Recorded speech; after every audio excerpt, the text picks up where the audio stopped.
हमने जाना कैसे माता सती ने अपने शरीर का त्याग किया। उसके बाद पार्षदों द्वारा हाहाकार मचा और 20,000 से भी ज्यादा पार्षद गुरुओं ने स्वयं के अपने ही प्राण वहां त्याग दिए।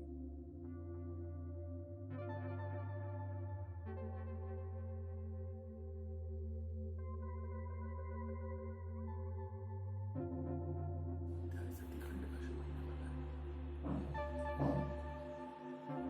आज के इस अध्याय में आगे की हम दारुण कथा को जानेंगे। शुरू करते हैं। सती का युगाग्नि से अपने शरीर को भस्म कर देना, दर्शकों का हाहाकार, शिव पार्षदों का प्राण त्याग तथा दक्ष पर आक्रमण, ऋभुओं द्वारा उनका भगाया जाना तथा देवताओं की चिंता। ब्रह्मा जी कहते हैं, नारद, मौन हुई सती देवी अपने पति का सादर स्मरण करके शांतचित्त हो सहसा उत्तर दिशा में भूमि पर बैठ गई। उन्होंने विधि पूर्वक जल का आचमन करके वस्त्र ओढ़ दिया और पवित्र भाव से आंखें मूंद कर पति का चिंतन करती हुई वे योग मार्ग में स्थित हो गई। उन्होंने आसन को स्थिर कर प्राणायाम द्वारा प्राण और अपान को एक रूप करके नाभि चक्र में स्थित किया। फिर उदान वायु को बलपूर्वक नाभि चक्र से ऊपर उठाकर बुद्धि के साथ हृदय में स्थापित किया। तत्पश्चात शंकर की प्राणबल व अनिंदिता सती उस हृदय स्थित वायु को कंठ मार्ग से प्रकृतियों के बीच में ले गई।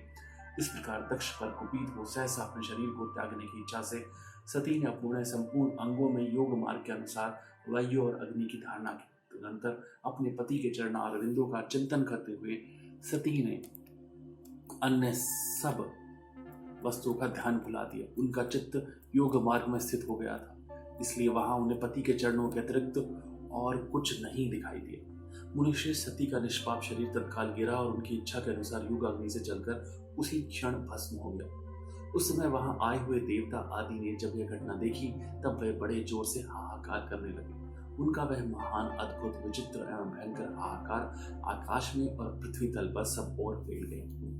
लोग कह रहे थे, हाय, महान देवता भगवान शंकर की परम प्रेयसी सती देवी ने किस दुष्ट के दुर्व्यवहार से कुपित हो अपने प्राण त्याग दिए। अहो, ब्रह्मा जी के पुत्र इस दक्ष की बड़ी भारी दुष्टता को देखो। सारा चराचर जगत जिसकी संतान है उसी की पुत्री मनस्विनी सती देवी, जो सदा ही मान पाने के योग्य थी, उसके द्वारा ऐसी निरादृत हुई कि प्राणों से ही हाथ धो बैठे। भगवान वृषध्वज की प्रिय सती सदा सभी सत्पुरुषों के द्वारा निरंतर सम्मान पाने की अधिकारिणी थी। वास्तव में उनका हृदय बड़ा ही असहिष्णु है। वह प्रजापति दक्ष ब्राह्मण द्रोही है, इसलिए सारे संसार में उसे महान अपयश प्राप्त होगा। उसकी अपनी ही पुत्री उसी के अपराध से जब प्राण त्याग करने को उद्यत हो गई, तब भी उस महान नरक भोगी शंकर द्रोही ने उसे रोका तक नहीं। जिस समय सब लोग ऐसा कह रहे थे, उसी समय शिव जी के पार्षद सती का अद्भुत प्राण त्याग देख तुरंत ही क्रोधपूर्वक अस्त्र शस्त्र ले दक्ष को मारने के लिए उठ खड़े हुए। एक मंडप के द्वार पर खड़े हुए वे भगवान शंकर के समस्त 60,000 पार्षद, जो बड़े भारी बलवान थे, अत्यंत रोष से भर गए और हमें धिक्कार है ऐसा कहते हुए भगवान शंकर के गणों से वे सभी वीर युद्धपति बारंबार उच्च स्वर से हाहाकार करने लगे। देवर्षि कितने ही पार्षद तो वहां शोक से ऐसे व्याकुल हो गए कि वे अत्यंत तीखे प्राणदाह नाशक शस्त्रों द्वारा अपने ही मस्तक और मुख आदि अंगों पर आघात करने लगे। इस प्रकार 20,000 पार्षद उस समय दक्ष कन्या सती के साथ ही नष्ट हो गए। एक बहुत अद्भुत सी बात हुई। नष्ट होने से बचे हुए महात्मा शंकर के विप्रमदगण क्रोधयुक्त दक्ष को मारने के लिए हथियार लिए उठ खड़े हुए। उन्हें उन आक्रमणकारी पार्षदों का वेग देखकर भगवान भृगु ने यज्ञ में विघ्न डालने वालों का नाश करने के लिए नेता अपहता असुरा रक्षांसी वेदी पर इस यजुर मंत्र से दक्षिणाग्नि में आहुति दी। भृगु के आहुति देते ही यज्ञ कुंड से ऋभु नामक सहस्रों महान देवता, जो बड़े प्रबल वीर थे, वहां प्रकट हो गए। मुनीश्वर उन सबके हाथ में जलती हुई लकड़ियां थी। उनके साथ प्रमथ गणों का अत्यंत विकट युद्ध हुआ, जो सुनने वालों के लिए भी रोंगटे खड़े कर देने वाला था। उस ब्रह्म तेज से संपन्न महावीर ऋभुओं की सब ओर से ऐसी मार पड़ी जिससे प्रमथ गण बिना अधिक प्रयास के ही भाग खड़े हुए। इस प्रकार उन देवताओं ने उन शिव गणों को तुरंत मार भगाया। यह अद्भुत सी घटना भगवान शिव की महाशक्तिमती इच्छा से ही हुई। वह सब देखकर ऋषि, इंद्रादि देवता, मरुदगण, विश्वदेव, अश्विनी कुमार और लोकपाल चुप ही रहे।